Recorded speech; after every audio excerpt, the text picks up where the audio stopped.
A shambling, hook-horned cow, droves of pigs, succulent, rich with fat. They singed the bristles, splaying the porkers out across Hephaestus's fire. Then wine from the old man's jars, all we could drink. 9 nights they passed the hours, hovering over me, keeping the watch by rounds. The fires never died, one ablaze in the colonnade of the walled court, one in the porch outside my bedroom doors. But then, when the 10th night came on me, black as pitch, I burst the doors of the chamber, bolted tight, and out I rushed. I leapt the walls at a bound, giving the slip to guards and women servants. And away I fled the whole expanse of Hellas, and gaining the good dark soil of Phrygia, mother of flocks, I reached the king, and Peleus gave me a royal welcome. Peleus loved me as a father loves his son, I tell you, his only child, the heir to his boundless wealth. He made me a rich man. He gave me throngs of subjects. I ruled the Dolopies, settling down on Phrygia's westward shore. And I made you what you are, strong as the gods, Achilles. I loved you from the heart. You'd never go with another to banquet on the town or feast in your own home. Never, until I'd sat you down on my knees and cut you the first bits of meat, remember? You'd eat your fill. I'd hold the cup to your lips, and all too often you soaked the shirt on my chest, spitting up some wine, a baby's way, a misery. Oh, I had my share of troubles for you, Achilles. Did my share of labor. Brooding, never forgetting the gods would bring no son of mine to birth, not from my own loins. So you, Achilles, great godlike Achilles, I made you my son. I tried, so someday you might fight disaster off my back. But now, Achilles, beat down your mounting fury. It's wrong to have such an iron, ruthless heart. Even the gods themselves can bend and change, and theirs is the greater power, honor, strength. Even the gods, I say with incense, soothing vows, with full cups poured and black smoky savor, men can bring them round, begging for pardon when one oversteps the mark, does something wrong. We do have prayers, you know. Prayers for forgiveness, daughters of mighty Zeus. And they limp and halt. They're all wrinkled, drawn, they squint to the side, can't look you in the eye. And always bent on duty, trudging after ruin, maddening, blinding ruin. But ruin is strong and swift. She outstripes them all by far, stealing a march, leaping over the whole wide earth to bring mankind to grief. And the prayers trail after, trying to heal the wounds. And then, if a man reveres these daughters of Zeus as they draw near him, they will help him greatly and listen to his appeals. But if one denies them, turns them away, stiff-necked and harsh, off they go to the son of Cronos, Zeus, and pray that ruin will strike the man down, crazed and blinded until he's paid the price. Relent, Achilles, you too. See that honor attend these good daughters of Zeus, honor that sways the minds of others, even heroes. If Agamemnon were not holding out such gifts, with talk of more to come, that son of Atreus, if the warlord kept on blustering in his anger, why, I'd be the last to tell you, cast your rage to the winds, defend your friends, despite their desperate straits. But now, look, he gives you a trove of treasures right away and vows there are more to follow. He sends the bravest captains to implore you, leaders picked from the whole Achaean army, comrades in arms that you love most yourself. Don't dismiss their appeal, their expedition here, though no one could blame your anger, not before. So it was in those old days too. We've heard in the famous deeds of fighting men, of heroes, when seething anger would overcome the great ones. Still, you could bring them round with gifts and winning words. There's an old tale I remember, an ancient exploit, nothing recent. But this is how it went. We are all friends here, let me tell it now. The Curetes were fighting the combat-hard Aetolians, armies ringing Calydon, slaughtering each other.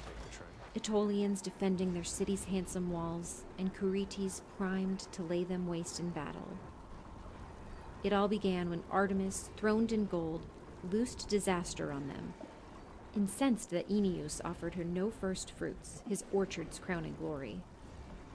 The rest of the gods had feasted full on oxen, true, but the huntress alone, almighty Zeus's daughter, Aeneas gave her nothing.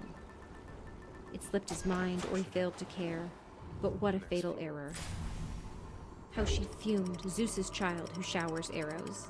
She loosed a bristling wild boar, his tusks gleaming, crashing his savage, monstrous way through Aeneas's orchard, ripping up the trunks from the earth to pitch them headlong. Rows of them, roots and all, apple blossoms and all. But the son of Aeneas, Meleager, cut him down, mustering hunters out of a dozen cities, packs of hounds as well. No slim band of men could ever finish him off, that rippling killer. He stacked so many men atop the tear-soaked pyre. But over his body, the goddess raised a terrific din. A war for the prize, the huge beast's head and shaggy hide. Eurytes locked to the death with brave Aetolians. Now, so long as the battle-hungry Meleager fought, it was deadly going for the Eurytes. No hope of holding their ground outside their own city walls, despite superior numbers. But then, when the wrath came sweeping over the man, the same anger that swells the chests of others, for all their care and self-control, then, heart enraged at his own dear mother Althea, Meleager kept to his bed beside his wedded wife Cleopatra, that great beauty. Remember her? The daughter of trim-heeled Marpessa, Eunices's child, and her husband Idas, strongest man of men who once walked the earth. He even braved Apollo. He drew his bow at the archer, all for Marpessa, the girl with lovely angles. There in the halls, her father and mother always called Cleopatra Halcyon, after the seabird's name. Grieving once for her own fate, her mother had raised Halcyon's thin, painful cry, wailing that Lord Apollo, the distant deadly archer, had whisked her far from Idas. Meleager's Cleopatra, she was the one he lay beside those days, brooding over his heartbreaking anger. He was enraged by the curses of his mother, volleys of curses she called down from the gods. So racked with grief for her brother he had killed, she kept pounding fists on the earth that feeds us all, kept crying out to the god of death and grim Persephone, flung herself on the ground, tears streaking her robes, and she screamed out, "Kill Meleager, kill my son!" And out of the world of darkness, a fury stirred her presence, stalking the night with a fury's brutal heart, and suddenly, thunder breaking around the gates, the roar of enemies, towers battered under assault. And Aetolia's elders begged Meleager, sent high priests of the gods pleading, "Come out now, defend your people now." And they vowed a princely gift. Wherever the richest land of green Caledon lay, there they urged him to choose a grand estate, full 50 acres, half of it turned to vineyards, half to open plowland, and carve it from the plain. And over the old horseman Aeneas begged him. He took a stand at the vaulted chamber's threshold, shaking the bolted doors, begging his own son. Over and over, his brothers and noble mother implored him. He refused them all the more. In troops of comrades, devoted dearest friends. Not even they could bring his fighting spirit round, until, at last, rocks were raining down on the chamber. Eurytes about to mount the towers and torch the great city. And then, finally, Meleager's bride, beautiful Cleopatra, begged him, streaming tears, recounting all the griefs that fall to people whose cities seized and plundered, the men slaughtered, citadel burned to rubble, enemies dragging the children, raping the sashed and lovely women. How his spirit leapt when he heard those horrors, and buckling his gleaming armor round his body, out he rushed to war. And so he saved them all from the fatal day. He gave way to his own feelings, but too late. No longer would they make good the gifts, those troves of gifts to warm his heart. And even so he beat off that disaster, empty-handed. But you wipe such thoughts from your mind. Don't let your spirit turn you down that path, dear boy. Harder to save the warships once they're up in flames. Now, while the gifts still wait, go out and fight. Go! The Achaeans will honor you like a god. But enter this man-killing war without the gifts, your fame will flag, no longer the same honor, even though you hurl the Trojans home. But the swift runner Achilles answered firmly. Phoenix, old father, bred and loved by the gods. What do I need with honor such as that? I say my honor lies in the great decree of Zeus. That gift will hold me here by the beaked ships as long as the life breath remains inside my chest and my springing knees will lift me. Another thing, take it to heart, I urge you. Stop confusing my fixed resolve with this weeping and wailing just to serve his pleasure, Atreus' mighty son. It degrades you to curry favor with that man, and I will hate you for it, I who love you. It does you proud to stand by me, my friend, to attack the man who attacks me. Be king on par with me, take half my honor. These men will carry their message back, but you stay here and spend the night in a soft bed. Then, tomorrow at first light, we will decide whether we sail home or hold out here. With that, he gave Patroclus a sharp glance, a quiet nod to pile the bedding deep for Phoenix now, a sign to the rest to think of leaving quickly. Giant Ajax rose to his feet, the son of Telamon, tall as a god, turned and broke his silence. Ready, Odysseus, royal son of Laertes, great tactician? Come, home we go now. There's no achieving our mission here, I see, not with this approach. Best to return at once, give the Achaeans a full report, defeating as it is. They must be sitting there waiting for us now. Achilles, he's made his own proud spirit so wild in his chest, so savage, not a thought for his comrades' love. We honored him past all others by the ships, hard, ruthless man.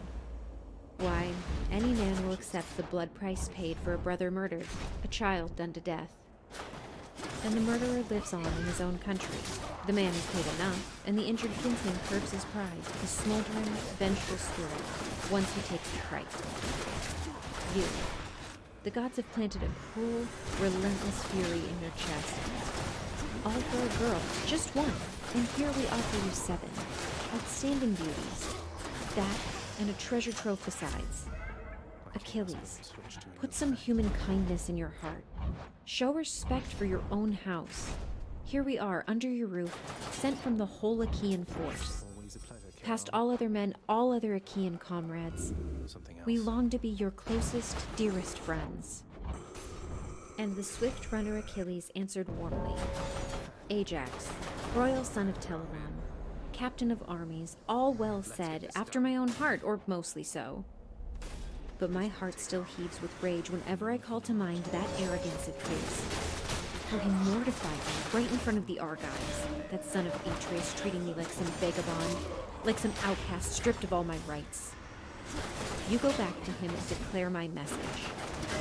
I will not think of arming for bloody war again, not till the son of wise King Priam, dazzling Hector, battles all the way to the Myrmidon ships and shelters, slaughtering Argives, gutting the holes with fire. But round my own black ship and camp this Hector, blazing for battle, will be stopped, I trust, stopped dead in his tracks. So he finished. Then each man, lifting his own 2-handled cup, poured it out to the gods, and back they went along the ships, Odysseus in the lead. Patroclus told his friends and serving women to pile a deep, warm bed for Phoenix quickly. They obeyed and spread the bed as he ordered, with fleeces, woolen throws, and soft linen sheets. There, the old man lay, awaiting shining dawn. And deep in his well-built lodge, Achilles slept with the woman he brought from Lesbos, Orbos' daughter, Diomede in all her beauty, sleeping by his side. And over across from him, Patroclus slept with the sashed and lovely Iphis by his side, whom Prince Achilles gave him the day he took the heights of Skyros, Aeneas' rocky stronghold. But once the envoys reached Atrides' shelters, comrades leapt to their feet, welcomed them back, and clustering round them lifted golden cups.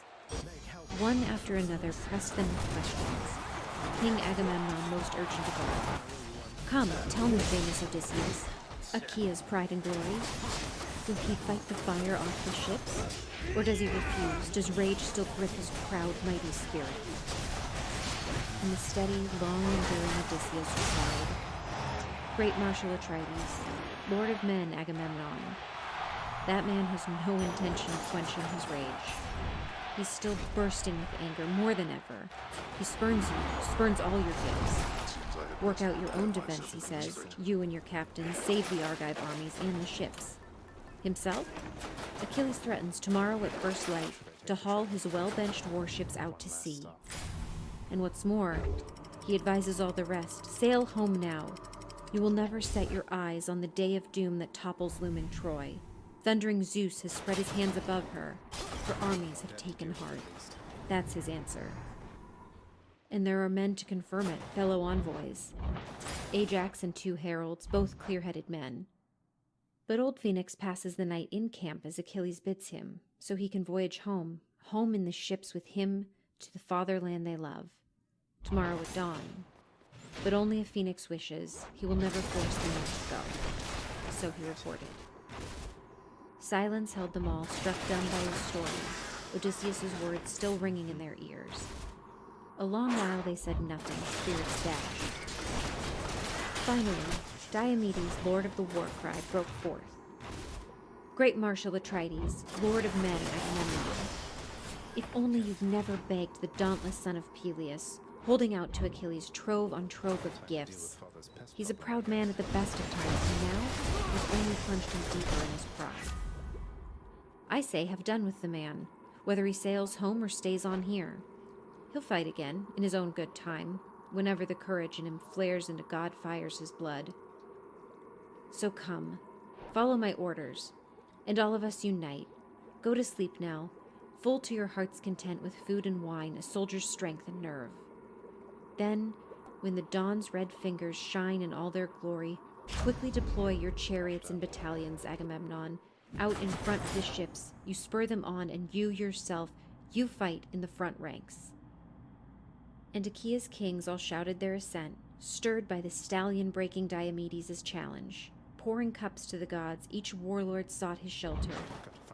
There they spent the night, and took the gift of sleep. It's no use. Book 10. Marauding Through the Night. To divide the ships, the other lords of Achaea's armies slept all night long, overcome by gentle sleep. But not the great field marshal Agamemnon. The sweet embrace of sleep could not hold him. His mind kept churning, seething. Like Zeus's bolts, when the lord of bright-haired Hera flashes lightning, threatening to loose torrential rain, or pelting hail or snow when a blizzard drifts on fields, or driving on somewhere on earth the giant jaws of rending war. So thick and fast the groans came from Atrides, wrenching his chest, heaving up from his heart, and rocked his very spirit to the core. Now, as he scanned across the Trojan plain, Agamemnon marveled in horror at those fires, 1,000 fires blazing against the walls of Troy, and the shrill of pipes and flutes and low roar of men. And now, as he glanced back at Achaea's troops and ships, he tore out his hair by the roots. He looked to Zeus on high, groaning from the depths of his proud, embattled heart. But soon, this recourse struck his mind as best. He would go and approach the son of Neleus first, and see if Nestor could work out something with him, some foolproof plan that just might ward disaster on the Achaean forces. He rose quickly, and over his chest he pulled a battle shirt. Under his smooth feet he fastened supple sandals. Round him slung the glossy hide of a big, tawny lion, swinging down to his heels, and grasped a spear. And the same anguish shook Menelaus too. No sleep could settle over his eyes, not now. He feared his men might meet the worst at last, comrades who crossed a waste of seas for him to raise Troy and mount their fierce assault. First, he covered his broad back with leopard skin, a fine spotted hide. Then lifting a round helmet of good, sturdy bronze, he fitted it to his head, took a spear in his grip, and off he strode to rouse his brother, king of all the Argives, the armies that prized him in his power like a god. And Menelaus found him alongside his ship's stern, strapping his handsome gear around his shoulders. Agamemnon warmed with pleasure as he came up. But Menelaus, lord of the war cry, ventured first. Why arming now, my brother? To spur a volunteer to spy on Trojan lines? Not a man in sight will take that mission on, I fear, and go against our enemies, scout them out alone in the bracing god-sent night. It will take a daring man to do the job,